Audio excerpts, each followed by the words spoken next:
Some have noted that the killings do often coincide with sightings of strange objects or lights in the sky.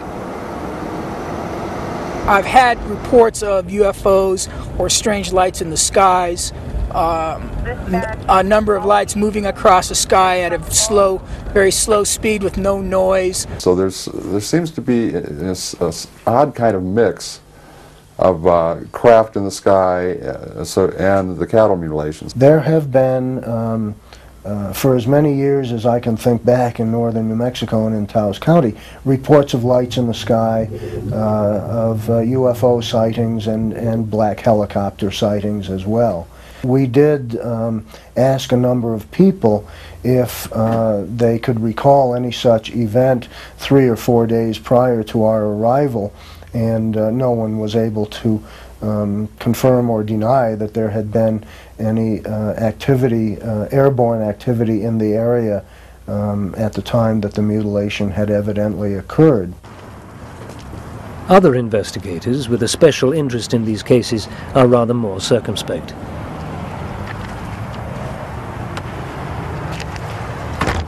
I don't think the Livestock Board has ruled out unidentifiable flying objects, UFOs or however you want to phrase it. I don't know that we have we haven't ruled out anything. We want to come to a conclusion, but I don't know that we can rule anything out at this time.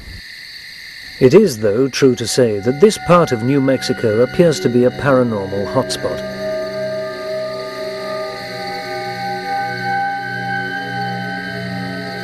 I don't know of any other area that I've ever heard of anywhere that has the variety of paranormal phenomenon and the intensity of outbreaks of these phenomena. You name it, they're here. We've got Bigfoot, cryptozoological creatures, witches flying on fireballs, platypuses found in high mountain lakes, cattle mutilations, UFOs, military testing of secret technology, underground bases, I mean, you name it, haunted houses, treasure legends, abductions.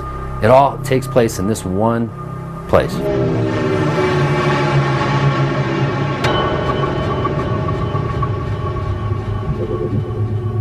The very first civilian footage of UFOs comes from here, August 1948.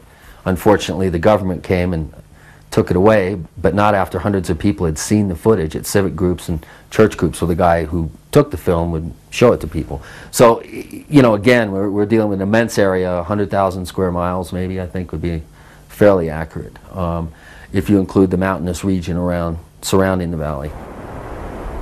Gail Stalin recognizes other patterns to these killings, rather than just reports of strange objects in the sky.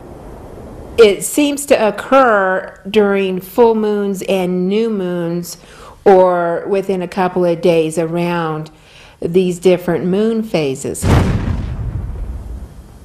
We don't develop too many opinions. We just work off of facts.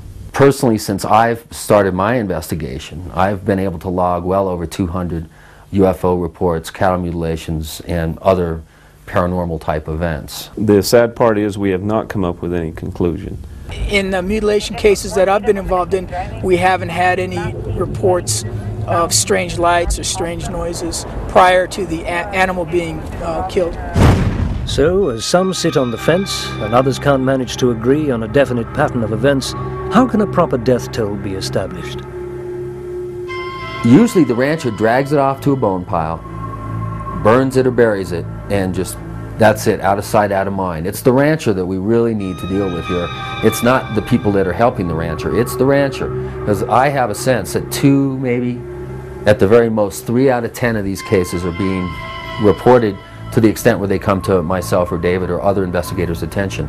The vast majority, I think, are just drifting off into history. There is one organization applying hard science and significant amounts of cash to get to the bottom of this mystery, the National Institute for Discovery Science, or NIDS. NIDS does scientific research in domains that are not usually studied by mainstream science. So we bring all of our staff are PhD level scientists. where we bring expertise into these areas that previously have had very little expertise. They offered forensic laboratory assistance, analysis, and chemical analysis as well, and they offered field agents for hard field assistance in the investigation of cattle mutilations. And I welcomed their assistance. It seemed to me at the time that they offered a wide range of committed and experienced disciplines that would be of great assistance in being able to answer the cattle mutilation question. Usually what we try to look for is some evidence that the animal has been in good shape before death. Secondly, that a variety of tissues have been removed. Thirdly, not too many tracks around where the animal was. No evidence of say, scavenger predator activity. In other words, the guts are not lying around the animal and there's not a mess around the animal. So, have the scientists at NIDS managed to establish a possible alien link? We have not been able to, so far, tie in any correlation between the lights, so-called lights, or the dead animals.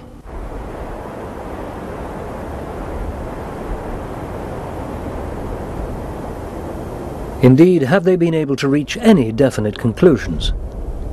At best, we're at the very preliminary stages of data gathering. We're not even into the part of hypothesis generation, because as the scientific method dictates, the primary function, our function, is to generate hypotheses and then test those hypotheses and then eliminate each hypothesis. We haven't even begun to do that. We've only begun to gather data. And the bottom line is to get 12 fresh tissues from freshly dead animals and then exhaustively analyze them from a menu set of laboratories around the country, and then we can begin to generate hypotheses. So I would say that in terms of resources in the past that have been applied to the cattle mutilation problem have been minimal. The resources that we're applying are definitely a large step up from that, but the resources in terms of time have not yet been applied, because we would guess several years of gathering data, because going to a 4-day-old cow is really information poor.